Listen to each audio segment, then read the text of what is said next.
Este é o primeiro vídeo de uma série que tratará de um assunto muito importante, muito delicado e muito polêmico.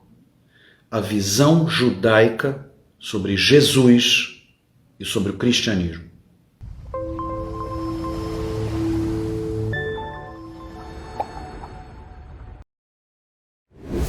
Como introdução, é preciso declarar duas coisas veementemente. A primeira, um dos 15 sinais que o Talmud enumera para que reconheçamos a era pré-messiânica, o fim dos dias, como está na Bíblia, é que a verdade será muito rara. De fato, a grande guerra ideológica que vivemos hoje não é entre direita e esquerda, mas principalmente entre verdade e mentira. Portanto, o primeiro objetivo desta série de vídeos é buscar a verdade dos fatos. A segunda coisa a se declarar é que, ao abordarmos esse tema, o objetivo principal é pura e simplesmente expor o ponto de vista legitimamente judaico sobre o mesmo. Sem a intenção de fazer proselitismo, porque o judaísmo não é uma religião proselitista, ou, muito menos, ofender, ou pior ainda, magoar qualquer pessoa, entendendo e respeitando que estamos falando da fé de milhões de seres humanos, uma fé pura e verdadeira. Então, dito isso, iniciemos citando trechos do Pentateuco, da Lei de Moisés, da Torá, o código legislativo do judaísmo, a religião da qual surgiu o cristianismo, e trechos dos profetas do Velho Testamento, que dispensa apresentação. Vamos lá. Não terás outros deuses diante de mim. Não farás para ti imagem de escultura, figura alguma do que há em cima nos céus, abaixo na terra e nas águas debaixo da terra. Não te prostrarás diante deles, nem os servirás. Êxodo 20. Escuta, Israel, o Eterno é nosso Deus, o Eterno é único. Deuteronômio 6. E o Eterno será rei sobre toda a terra naquele dia. O Eterno será um, e seu nome um. Zacarias 14. Guardarás o dia do Shabat, o sábado, para santificá-lo, como te ordenou o Eterno teu Deus. 6 dias trabalharás e farás toda a tua obra. E o 7º dia é o Shabat do Eterno, teu Deus. Não farás nenhuma obra. Tu, teu filho, tua filha, teu servo, tua serva, teu boi, teu jumento, teu animal, teu prosélito que estiver em teus portões, para que descansem teu servo e tua serva, bem como tu. Deuteronômio 5. Somente sê muito forte e corajoso, para teres o cuidado de fazer conforme toda a Torá que meu servo Moisés te ordenou. Não te desvies dela, da Torá, nem para a direita nem para a esquerda, para que hajas prudentemente por onde quer que andares. Não se afaste da tua boca este livro da Torá, do Pentateuco, e nele medita dia e noite, para que tenhas cuidado de fazer conforme tudo quanto nele está escrito, pois assim serás bem-sucedido em teus caminhos e então prosperarás. Josué 1. Lembrai-vos da Torá de Moisés, meu servo, a quem ordenei em Horeb, estatutos e preceitos para todo Israel. Eis que vos mandarei o profeta Elias, antes que venha o grande e temível dia do Eterno. Malaquias 3. Senhoras e senhores, ao lermos tais textos sagrados, também para os cristãos são sagrados, e estes são apenas alguns, somos chamados a refletir e questionar: como pode ser que de uma origem bíblica, como a citada, tenha surgido uma nova ideologia, uma nova religião que, em primeiro lugar, passa a guardar o primeiro dia da semana, o domingo, como dia do descanso, ao invés do sétimo. Em segundo, anula a validade e a legitimidade de 613 preceitos práticos receitados pelo próprio Criador como um manual de conduta e funcionamento do ser humano. E principalmente, em terceiro lugar, divide a divindade única em 3. Como é possível? Pois bem, depois dessa introdução, tratemos do tema propriamente dito. E a primeira abordagem é a alegação de que Jesus foi ou é o Messias. Então a pergunta a ser feita é clara. O que diz o Tanar, a Bíblia hebraica, o Velho Testamento, sobre o Mashiach, sobre o Messias e sobre a era messiânica? Então vamos ler mais trechos bíblicos. Um rebento sairá do tronco de Ishai, de Jessé, e um ramo de suas raízes brotará. E sobre ele pousará o Espírito do Eterno, espírito de sabedoria e de compreensão, de capacidade, de aconselhamento e de fortaleza, de conhecimento e de temor ao Eterno. Será seu deleite o temor do Eterno. Ele não julgará pelo que lhe mostrarem seus olhos ou escutarem seus ouvidos, mas sim, com justiça e equidade, há de julgar os necessitados e os fracos de toda a terra. Com a majestade de suas palavras e o alento de sua boca, destruirá os ímpios. Com retidão se cobrirá e fidelidade o revestirá. O lobo habitará com o cordeiro e o leopardo se deitará ao lado do cabrito. O bezerro, o filhote de leão e o animal adulto andarão juntos e uma criança os conduzirá. A vaca e a ursa pastarão lado a lado, suas crias se deitarão juntas e o leão comerá palha como o boi. A criança de peito brincará sobre a toca da áspide e a mais crescida colocará sua mão na toca do basilisco. Não causarão dano e nada destruirão em meu santo nome, porque a terra estará repleta do conhecimento do Eterno, como as águas cobrem o mar. Isaías 11. Ocorrerá no fim dos dias que o monte da casa do Eterno se elevará acima de todas e se destacará dentre as colinas. E a ele afluirão todas as nações. A ele irão muitos povos e dirão: vinde e ascenderemos a montanha do Eterno, a casa do Deus de Jacó. Ele nos ensinará seus caminhos e por ele seguiremos. Pois de Tzion sairá a Torá, o Pentateuco, e a palavra do Eterno de Jerusalém. Ele orientará as causas entre as nações e estabelecerá suas decisões entre muitos povos. Converterão então suas espadas em arados e suas lanças em foices, e cada nação não levantará contra outra sua espada, e não mais aprenderão a arte da guerra. Isaías 2. Muitos dos que repousam sob a terra serão despertados. Daniel 12. Senhoras e senhores, desses trechos bíblicos, conhecidos de muitos cristãos, nos fazem concluir os seguintes pontos. Em primeiro lugar, o Messias será um homem de carne e osso, filho de um homem e uma mulher, e descendente da casa do rei Davi. Ele será destacado de forma reconhecida e evidente, de maneira unânime, e futuramente redimirá a humanidade. Ele será o mais sábio entre os homens de sua época, profundo conhecedor da Torá e de todas as ciências e sabedorias. Ele conduzirá a construção do terceiro templo de Jerusalém, como está escrito em Ezequiel, também chamada de Tzion, Sião.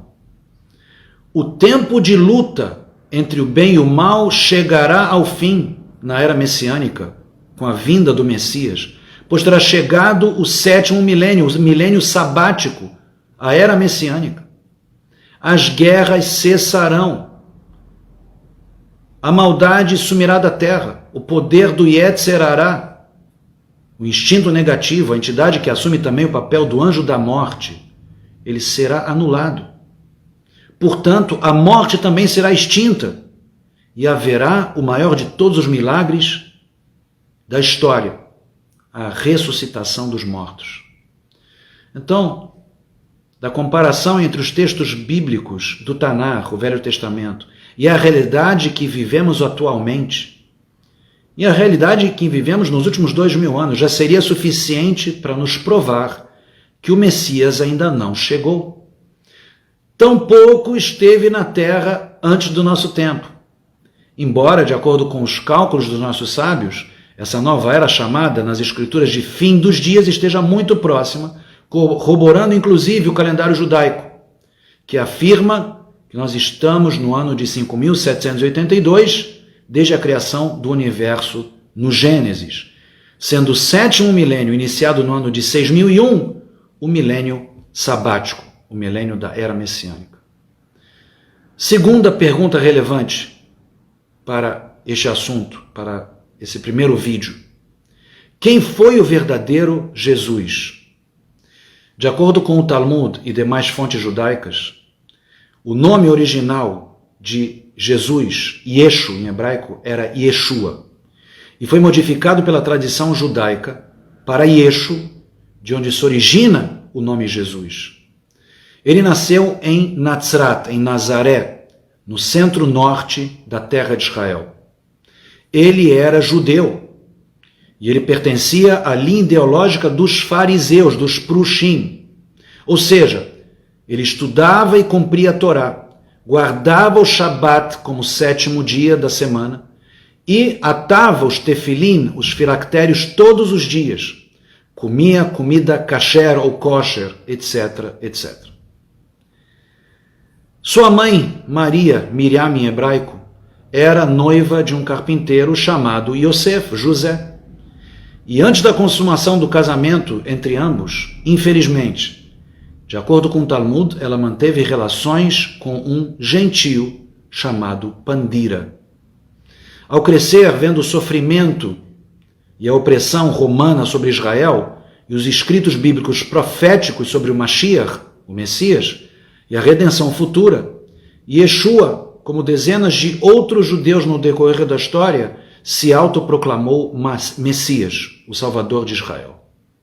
A maioria dos que se autoproclamaram Messias dentro do povo judeu foram relativamente inofensivos, mas a iniciativa, a postura e as ações de Yeshua criaram uma ideologia que nem mesmo ele almejava, que se voltou contra a sua origem judaica e se materializou numa igreja que, pregando o amor, acabou por perseguir e forçar a humanidade toda a conversão, com derramamentos de sangue em escalas nunca antes vistas, por centenas de anos. Daquele que pretendia redimir e salvar Israel, surgiu a religião que patrocinou os terrores das cruzadas, da Inquisição, das calúnias sangrentas, as expulsões e os incontáveis pogroms contra o povo judeu. Eis o que escreve sobre isso o grande Rambam, o Maimônides, em seu livro Mishneh Torah, no volume das Leis dos Reis e das Guerras. Prestemos bem atenção.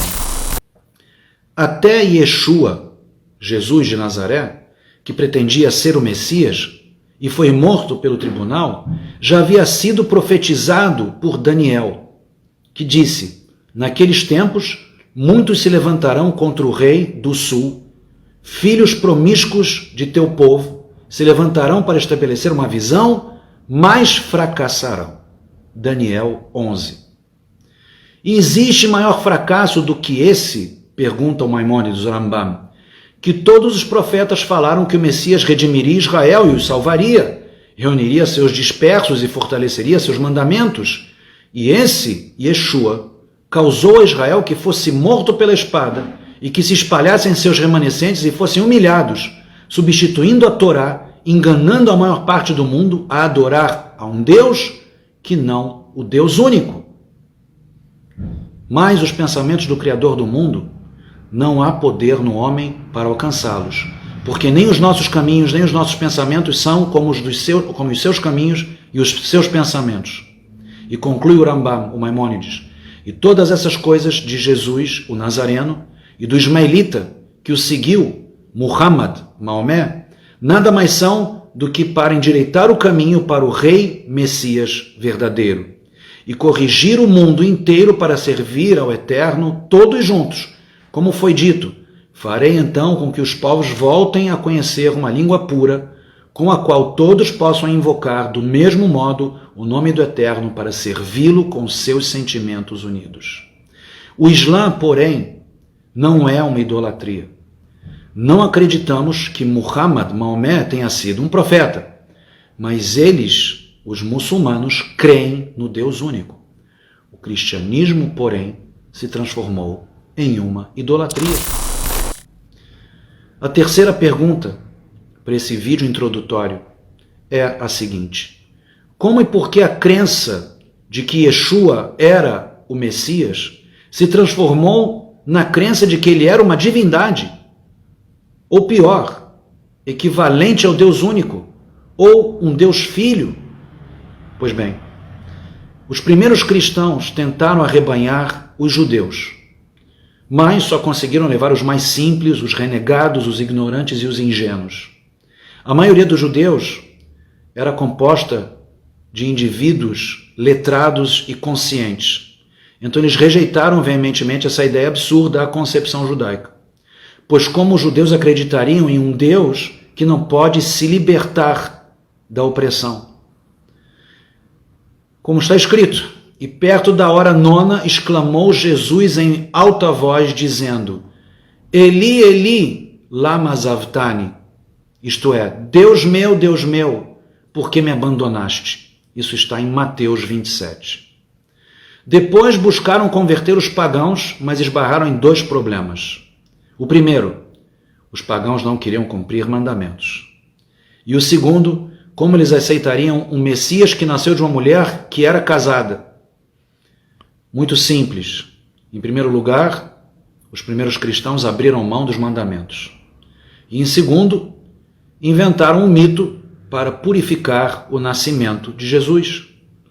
Então, apesar do próprio Yeshua declarar: não penseis que vim destruir a Torá ou os profetas, não vim anular, mas cumprir, porque em verdade vos digo que até que o céu e a terra passem, nem um Yud, J ou Y, ou um Tag, um tio, jamais passarão da Torá, sem que tudo seja cumprido.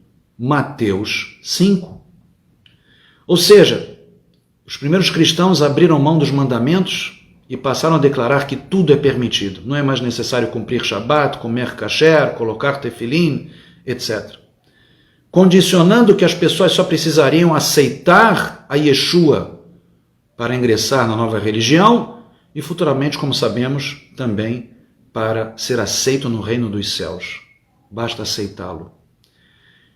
Depois, inspiraram-se num mito greco-romano famoso, o de Zeus, que engravidou Alcmena e foi pai de Hércules, um semideus, para criar o mito de que Maria, Miriam, foi engravidada pelo Espírito Santo. É isso. Para esse primeiro vídeo, já tem bastante conteúdo para a gente refletir. Então, é isso aí. Tchau.